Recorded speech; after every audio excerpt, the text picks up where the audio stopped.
हाँ, तो दोस्तों स्वागत है आप सभी का ऑनलाइन मोड स्टडी चैनल में। दोस्तों आप सभी को पता है कि मैं प्रैक्टिस सेट करा रहा हूँ, ठीक है? और आज प्रैक्टिस सेट 3 मैं लेकर के आया हूँ। आपको टोटल प्रश्न मैं 150 कराने वाला हूँ। क्वालिफाइंग पेपर तो मैंने करा दिया है। तो शुरू करते हैं आज का क्लास मज़ेदार तरीका से और काफ़ी फास्ट शताब्दी एक्सप्रेस की तरह फास्ट कराऊंगा, ताकि आपको कम समय में भाई तैयारियां करनी है। आप सभी को पता है एग्ज़ाम भाई अगला महीना से शुरू होने वाला है। 7 से लेकर के 16 तक आपका एग्जाम शुरू हो जाने वाला है। चलिए भैया शुरू करते हैं।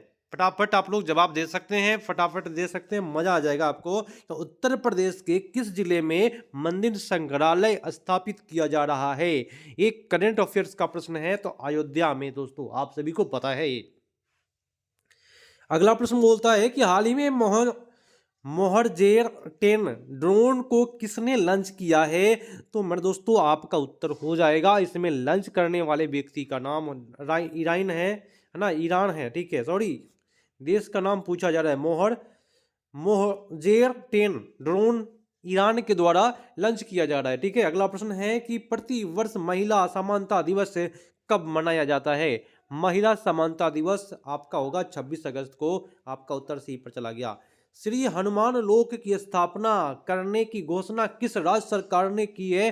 हनुमान लोक मध्य प्रदेश की सरकार किया है मेरे दोस्तों। अगला प्रश्न बोलता है कि बिजली घरों में NOx के उत्सर्जन को सीमित करने के लिए भारत के पहले कैटेलिस्ट सेट का निर्माण किसने किया है? तो ये आपका उत्तर होगा भेल। भेल, BHEL, ठीक है, भेल। भेल कर रहा है मेरे दोस्तों। अगला है कि निम्नलिखित में से कौन सी खारे पानी की एक झील है? तो इसमें आपका उत्तर हो जाएगा पेंगोंग तोत्सो, ठीक है, तत्सो। ये दोस्तों ये आपका चाइना का है, ये खारे पानी की झील है। इसमें पेंगोंग तसो, ठीक है। आपका उत्तर डी पर चला गया। नेक्स्ट प्रश्न पर आते हैं, फटाफट करेंगे, कम समय में करेंगे। यदि आपको रेगुलर प्रैक्टिस सेट चाहिए तो कमेंट जरूर करिए और एक बार अपने दोस्तों को शेयर कर दीजिए, ताकि रेगुलर वो भी शामिल हो पाए। निम्नलिखित में कौन सा भारतीय रिजर्व बैंक के पहले भारतीय गवर्नर जनरल थे? भारतीय रिजर्व बैंक के पहले गवर्नर जनरल आपका उत्तर हो जाएगा CD देशमुख साहब थे। आप सभी को पता है। निम्नलिखित में किस वर्ष भारत के प्रधानमंत्री नरेंद्र मोदी ने अटल पेंशन की शुरुआत किया है?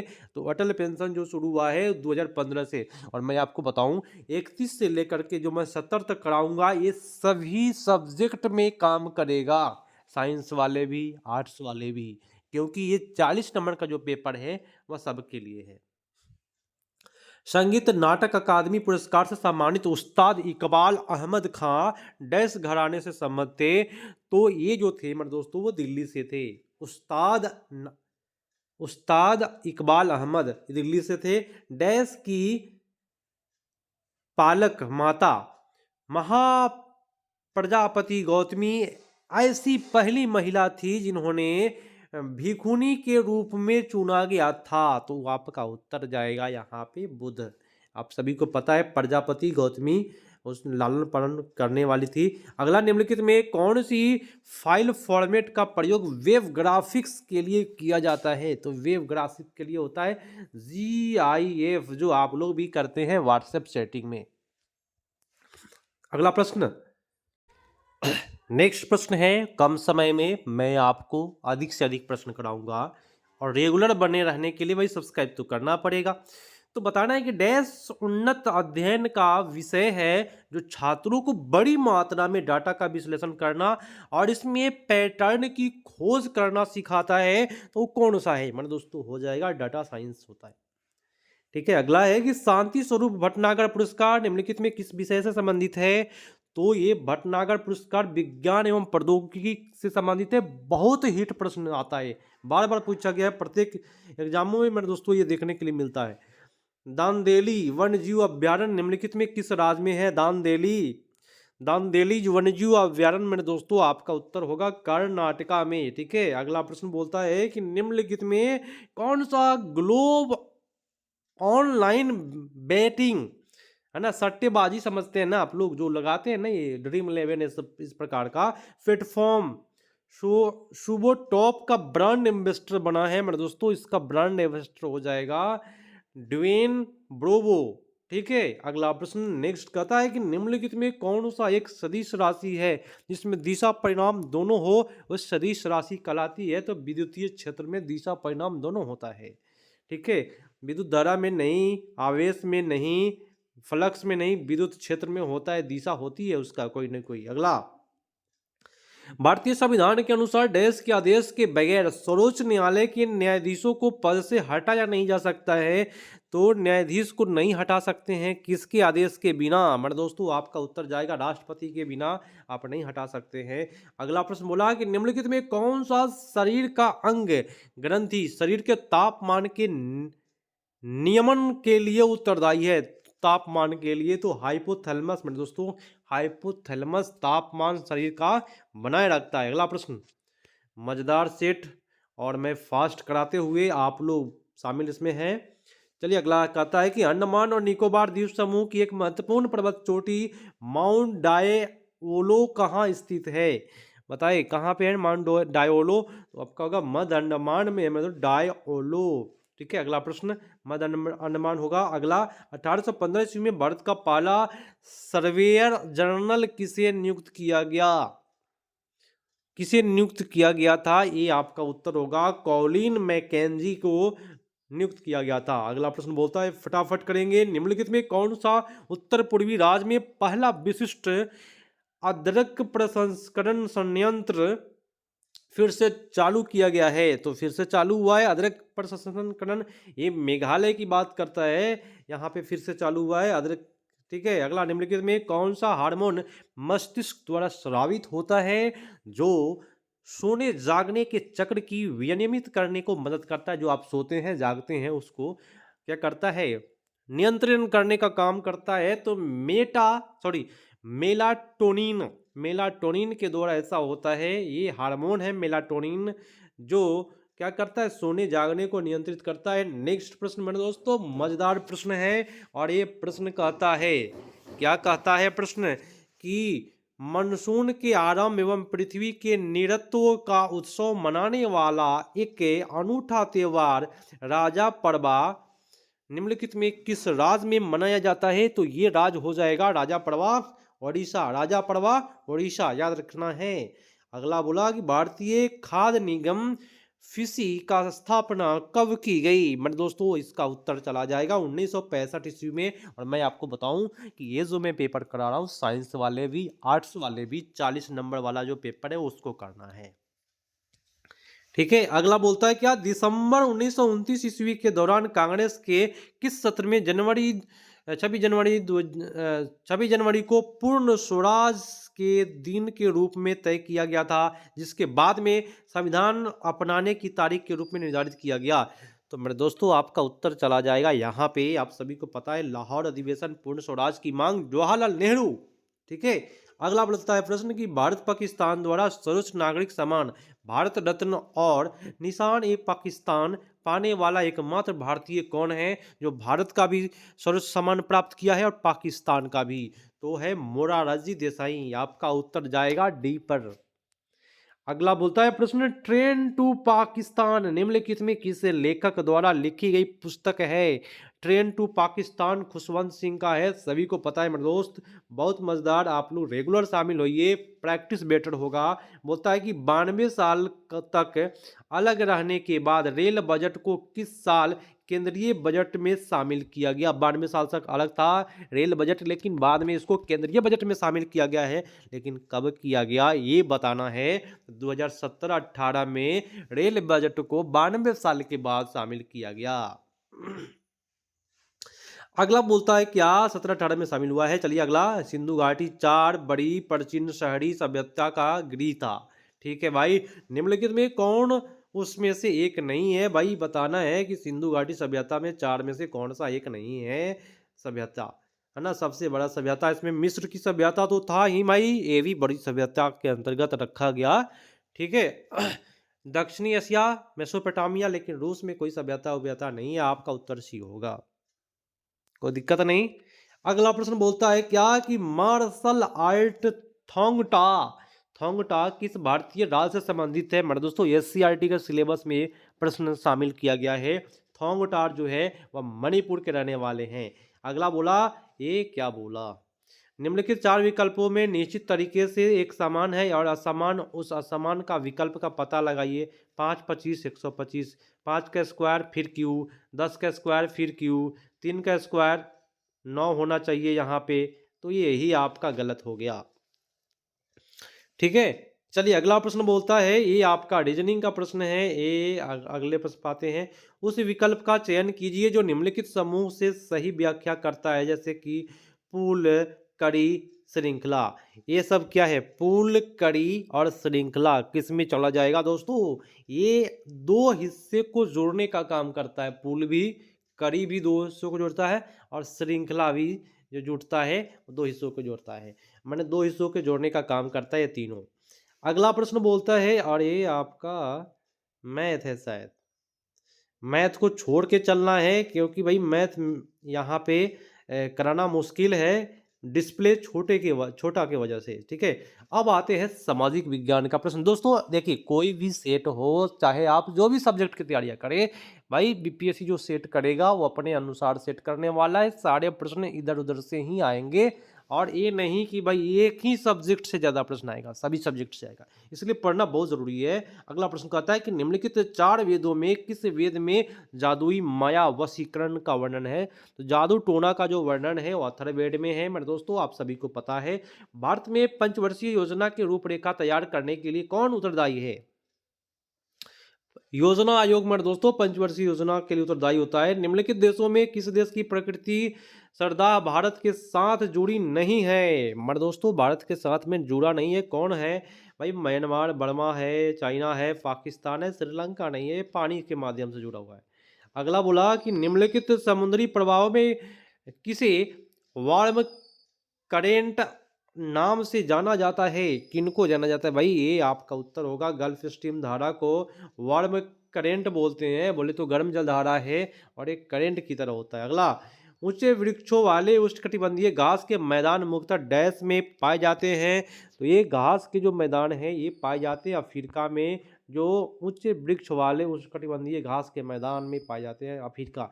अगला, मोरक्को की राजधानी रब्बात है। मेरे दोस्तों आप सभी को पता है रब्बात आपका उत्तर होगा। दुनिया की कौन सी नदी सर्वाधिक जल राशि से समृद्ध है? तो आपका उत्तर होगा अमेजन नदी सबसे ज्यादा। अगला, अर्जेंटीना डैश में स्थित है? अर्जेंटीना मेरे दोस्तों दक्षिणी अमेरिका में है।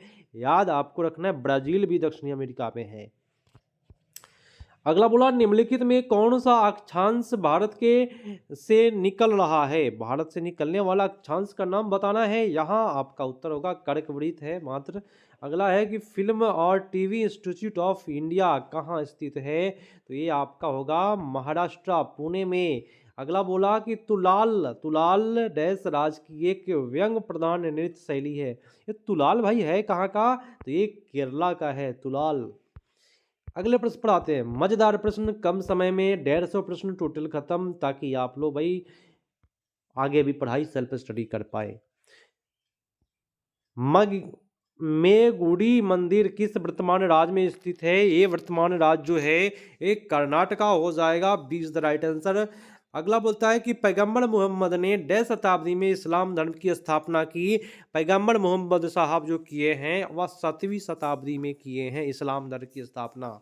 अगला बोला कि घूमर राज किस लोक नृत्य है? घूमर, घूमर सुने होइएगा ना आप लोग, ये राजस्थान का है दोस्तों घूमर। अगला है, किस सुल्तान ने कृषि की देखभाल के लिए एक अलग विभाग की स्थापना की थी? तो उनका नाम था एमबीटी। एमबीटी बोले तो क्या? एमबीटी, मोहम्मद बिन तुगलक। अगला प्रश्न, प्रश्न बोलता है और उसका नाम था दीवान कोही, सभी को पता है। अगला प्रश्न, प्रश्न बोलता है कि स्थल मंडल बोलते हैं इसको लिथोस्फेयर, याद रखना है इसको भी। किस क्रिया के जरिए दुर्बलता मंडल एथनोस्फेयर के ऊपर चला जाता है? तो आपका उत्तर यहाँ पे चला जा रहा है सतह विवर्तनिक के माध्यम से ये क्रिया है। अगला प्रश्न है कि डैश एक ऐसा आर्थिक परिदृश्य है जहाँ न्यून विकास एवं बढ़ती मुद्रास्फीति का विचित्र संयोजन उच्च बेरोजगारी की दिशा में ले जाता है। मतलब दोस्तों ये अर्थशास्त्र का प्रश्न है, जो उच्च बेरोजगारी की ओर ले जाता है उसको कहते हैं मुद्रास्फीति मंदी। अगर मंदी होगा तो बेरोजगारी बढ़ेगी, ठीक है, ये बात को नोट करना है। ऐसी अर्थव्यवस्था को डैश अर्थव्यवस्था के रूप में जाना जाता है जो जिसमें निजी क्षेत्र और सरकार दोनों शामिल होते हैं, माने आपका भी भागीदारी है और आपके सरकार का भी है। इसको कहते हैं मिश्रित अर्थव्यवस्था, मिक्स्ड इकोनॉमिक्स। अगला, यूरोपीय फुटबॉल क्लब सेल्टिक एफसी के लिए खेलने वाला भारतीय उपमहाद्वीप का पहला खिलाड़ी निम्नलिखित में कौन था? इसमें आपका उत्तर होगा मोहम्मद सलीम साहब थे, इसमें यूरोपीय फुटबॉल क्लब में खेलने वाले हैं। निम्नलिखित में कौन भारतीय जनसंघ के संस्थापक सदस्यों में एक थे? आपका उत्तर यहाँ पे जाएगा श्याम प्रसाद मुखर्जी। क्या होगा? श्याम प्रसाद मुखर्जी। मेरे दोस्तों अगला प्रश्न बोलता है कि भारतीय, एक सेकेंड, चलिए, हाँ, भारतीय एमपी की सीट को रिक्त घोषित किया जा सकता है। एमपी बोलते हैं वो जो होता है ना सांसद, यदि सदन में लगातार कितनी अवधि तक अनुपस्थित रहेगा तो उसका सीट खाली हो जाएगा। तो आपका उत्तर जाएगा 2 महीने तक नहीं रहिए, उसके बाद आपका सीट खाली माना जाएगा। उच्चतम न्यायालय की व्यवस्था के अनुसार निजी भवनों के ऊपर राष्ट्रीय झंडा फहराना, ये अनुच्छेद किसके अंतर्गत आता है? मैं पूछ रहा हूँ डायरेक्ट, बताइए। संविधान के अनुच्छेद 1 में है, आप कहीं भी झंडा फहरा सकते हैं अपने भवन या कहीं भी। बिहार की 3 कठिया पद्धति नील की खेती की भूमि कितना भाग अमानत रखा गया? तो 3/20 भाग, आप सभी को पता है ना, नील की खेती 3/20 भाग में होता था। अगला है कि भारत में ब्लॉक स्तर पर बनी पंचायत समिति केवल क्या है? केवल है पंचायत समिति जो ब्लॉक स्तर पर बना हुआ है, इसका काम है समन्वय और पर्यवेक्षी पदाधिकारी, इसको कहते हैं, ठीक है। आपका उत्तर हो जाएगा सी। अगला प्रश्न, मजेदार प्रश्न, फटाफट, कम समय में होगा। अभी तक सब्सक्राइब नहीं किए हैं भाई, कर लेना है। बगल में एक बहुत सारा बड़ा घंटा होगा, उसको दबा लेना है ताकि जब भी मैं डालूं वीडियो आपको मिल पाए। एक नया राज्य बनाने में संवैधानिक संशोधन के लिए कौन सा बहुमत चाहिए? भैया अगर आपको नया राज्य बनाना है तो कौन सा? तो साधारण आप संविधान संशोधन के तहत नया राज्य बना सकते हैं। अगला, पानीपत की द्वितीय लड़ाई जो हुई है उसके बारे में बताना है। ये लड़ाई आपको 1556 में हुआ है, द्वितीय लड़ाई, ठीक है। अगला बोला, खिजली वंश की स्थापना जलालुद्दीन द्वारा डैश में की गई। खिजली वंश की स्थापना 1290 ईस्वी में हुआ है, अब सभी को पता है। अगला है कि दी थियोसोफिकल सोसाइटी की स्थापना 1875 ईस्वी में कहाँ किया गया? तिलक एनिबेसेंट के द्वारा, आप सभी को पता है। ये सब चीज़ न्यूयॉर्क में हुआ है, थियोसोफिकल सोसाइटी। और भारत अड्यार जानते हैं, वहाँ पे। चौरा चौरी की घटना डैश में घटी। ये घटना भाई चौरा चौरी 1922 में हुआ है, और काकोरी की बात करेगा 1925 में हुआ है, और 1919 में जालियांवाला बाग हुआ है। अगला प्रश्न, डैश संशोधन के तहत पंचायती राज को संवैधानिक संस्था मिला?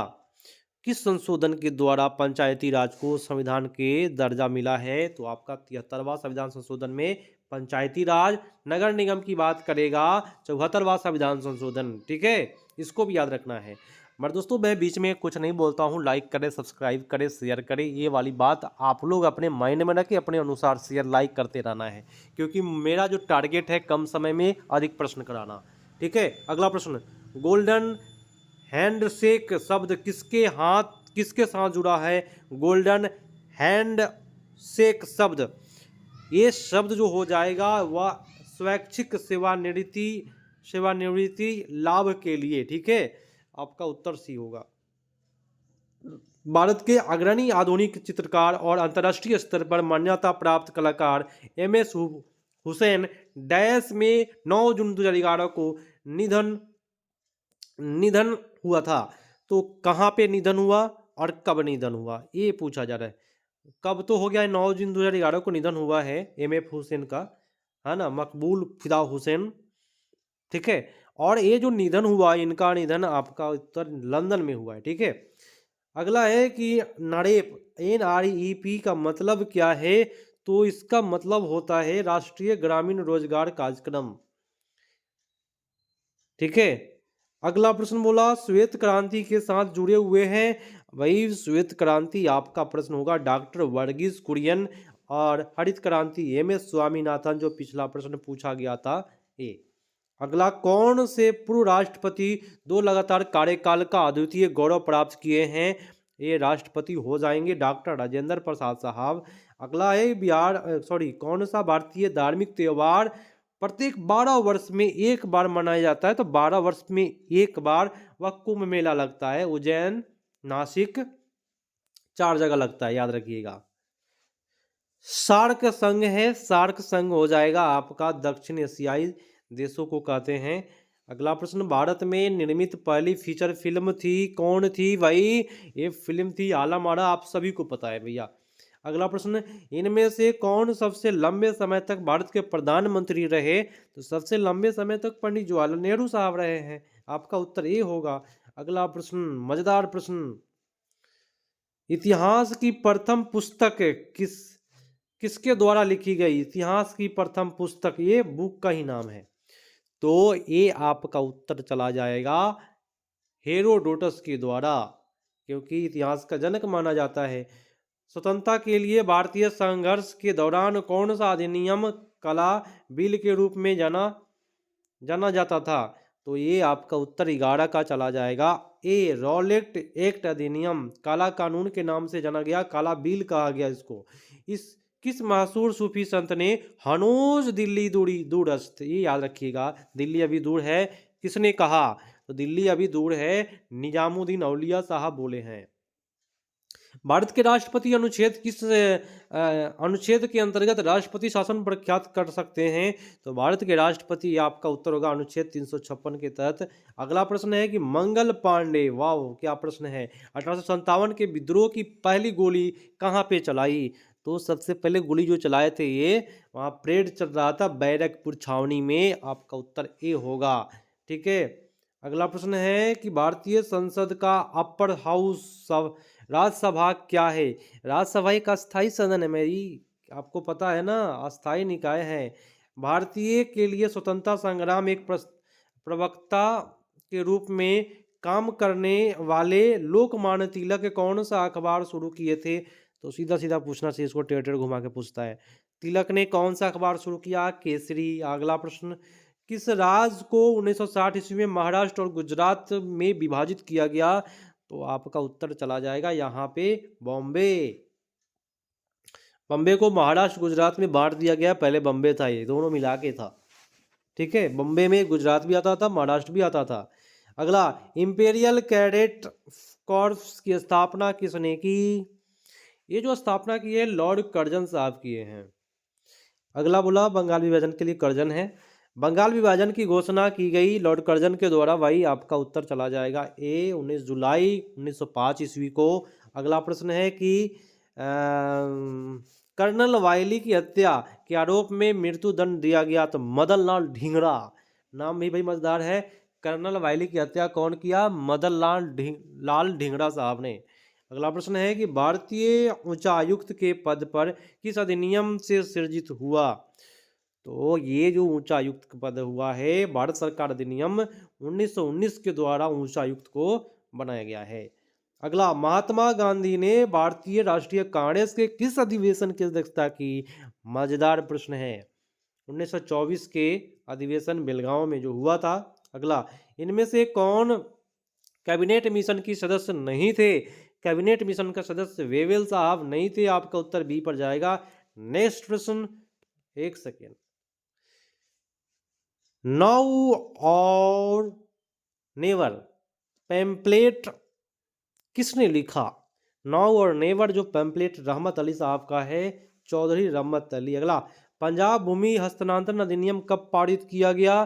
तो ये जो पारित हुआ है 1900 ईस्वी में। निम्नलिखित में कौन सा उपागम प्रोफेसर अमर्त्य सेन से संबंधित है? अमर्त्य सेन से संबंधित आपका होगा सक्षमता उपागम। अगला है कि 26 का हाँ ठीक है। अगला, निम्नलिखित में कौन सा विश्व का कहवा पतन के नाम से जाना जाता है? दोस्तों कहीं अगर मिस्टेक हमसे हुआ है तो कमेंट में जरूर बताएं। ठीक है, चलिए, कहवा पतन बोलते हैं सैंटोस को। ठीक है, आपको पता है ये सब। निम्नलिखित में कौन सा मिट्टी नदियों द्वारा निर्मित है? नदियों के द्वारा निर्मित आपका उत्तर होगा जलोढ़ मिट्टी। मैं आपको एक सूचना बताऊं, मैं पिछला साल, मेरा एक छोटा सा एक संस्था है मेरे दोस्तों, ऑनलाइन ऑफलाइन दोनों चलता है। मेरे यहाँ से 9 स्टूडेंट बीपीएससी क्वालिफाई किए हैं मेरे साथ में। ठीक है, और मैं एक पहले से एक शिक्षक हूँ, और बीपीएससी मेरे साथ में मेरे मैं अपना लेकर के 10 लोग मेरे यहाँ से निकले बीपीएससी। मैं अपना लेकर के बता रहा हूँ, मेरा भी निकला, लेकिन कुछ वजह से मैं ज्वाइन नहीं किया, दूरी की वजह से। और आप लोग मेरे दोस्तों जुड़े रहे और अपने दोस्तों के भी जोड़े। ठीक है, अगला प्रश्न है, निम्नलिखित में कौन सी मिट्टी नदियों द्वारा निर्मित है? तो नदी के द्वारा जो निर्मित है वो जलोढ़ मिट्टी है। अगला है कि भारत के कुल विद्युत उत्पादन में जल विद्युत का योगदान कितना है? तो जल विद्युत जो हो जाएगा वह 22% मेरे दोस्तों। अगला प्रश्न है कि भारत के जनसंख्या अध्ययन कौन सी जनगणना वर्ष डेमोग्राफिक डिवाइस के नाम से जानी जाती है? बताएं। 1921 में जो हुआ था, ठीक है, सबसे कम हुआ था उस समय में। चलिए, टेरेस खेती निम्नलिखित में किस राज्य की भूमि पर पाई जाती है? पर्वत वन पर। ठीक है, अगला कि युवा मामलों और खेल मंत्रालय द्वारा किस वर्ष टारगेट ओलंपिक पोडियम योजना टॉप्स बनाई गई? टॉप्स 2014 में बना है टॉप्स। अगला है, निम्नलिखित में भारत और विश्व का एकमात्र तैरता हुआ राष्ट्रीय उद्यान, ये होगा केबुल लामजाओ राष्ट्रीय उद्यान। लामजाओ ये तैरता हुआ उद्यान है, केबुल लामजाओ राष्ट्रीय उद्यान। अगला, भारतीय संविधान के किस अनुच्छेद के अनुसार संसद को संविधान में संशोधन करने का अधिकार है? तो अनुच्छेद 368 के तहत कर सकता है। लद्दाख में हेमिस त्योहार तिब्बती चंद्रमाह के 10वें दिन को मनाया जाता है। यह त्योहार किस देवता को समर्पित है? हेमिस त्योहार। तो ये जो देवता साहब है भगवान पद्मा संभव। ठीक है, ये उत्तर होगा। भारत में पहला रॉकेट निम्नलिखित में किस वर्ष लॉन्च किया गया? रॉकेट होगा 1963 ईस्वी में लॉन्च किया गया है। 63 में पहला रॉकेट भारत से लॉन्च हुआ। The paradoxical prime minister Narendra Modi and his India नामक कथेर पुस्तक के लेखक कौन है? तो इसके लेखक मेरे दोस्तों शशि थरूर साहब है। अगला, भारतीय संविधान के किस अनुच्छेद में यह उल्लेख है कि विधि के प्राधिकार के अलावा कोई भी कर लगाया और वसूला नहीं जाएगा? तो आपका उत्तर चला जाएगा 265 अनुच्छेद। काकोरी संयंत्र मैंने आपको बताया, काकोरी संयंत्र 1925 में हुआ है। ये जालियांवाला बाग हत्याकांड हुआ है ना। ठीक है, अगला प्रश्न बोला कि प्रवासियों द्वारा अपने मूल स्थान पर प्रेषित समस्त मौद्रिक अंतरण अथवा वस्तुओं को डैश कहा जाता है? तो ये वस्तुओं को कहा जाता है विप्रेषण, रेमिटेंस। ठीक है, आपका उत्तर सी होगा। अगला है कि भारत के राष्ट्रपति अपनी शक्तियों का प्रयोग करते हैं? उत्तर होगा सीधे अथवा अपने अधीनस्थ अधिकारियों के द्वारा। निम्नलिखित में कौन सा पशु मेला हिमाचल प्रदेश राज्य में लगता है? हिमाचल प्रदेश में लगने वाला होगा नलवाड़ी मेला। भारत में सेवा कर किसकी सिफारिश से लागू हुआ? सेवा कर लागू हुआ है भाई राजा ले चिलैया समिति के द्वारा सेवा कर लगा है। किस अर्थशास्त्री ने भारत में सबसे पहले वैज्ञानिक दृष्टि से राष्ट्रीय आय की गणना की है? तो मेरे दोस्तों ये है VKR राव। वैज्ञानिक दृष्टि से VKR राव। निम्नलिखित में नगदी फसल कौन सी नहीं है?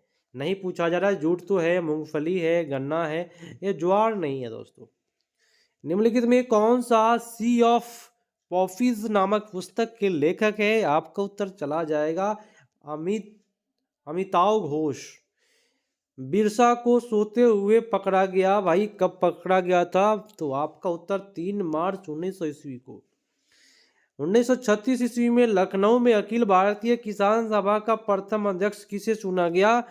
तो उस समय में स्वामी सहजानंद सरस्वती को चुना गया 36 में। उस संवृत भूगर्भीय इकाई को डैश कहते हैं जो किसी कुएं तक पर्याप्त दर से पानी लाने में उसकी मदद करती है। तो आपका उत्तर होगा जलभूत। और आज का अंतिम प्रश्न है, मैं आपको बताऊं 30वां मिनट चल रहा है, मैंने आपको शुरुआत में ही बोला कि 30 मिनट में खत्म करेंगे। असहयोग आंदोलन के दौरान किसने पटना कॉलेज छोड़ा जबकि उसकी परीक्षा के केवल 20 दिन ही बचे थे?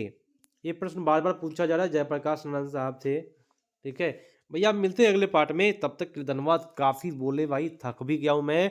आप लोग भाई सब्सक्राइब शेयर लाइक ज़रूर करना है। जय हिंद।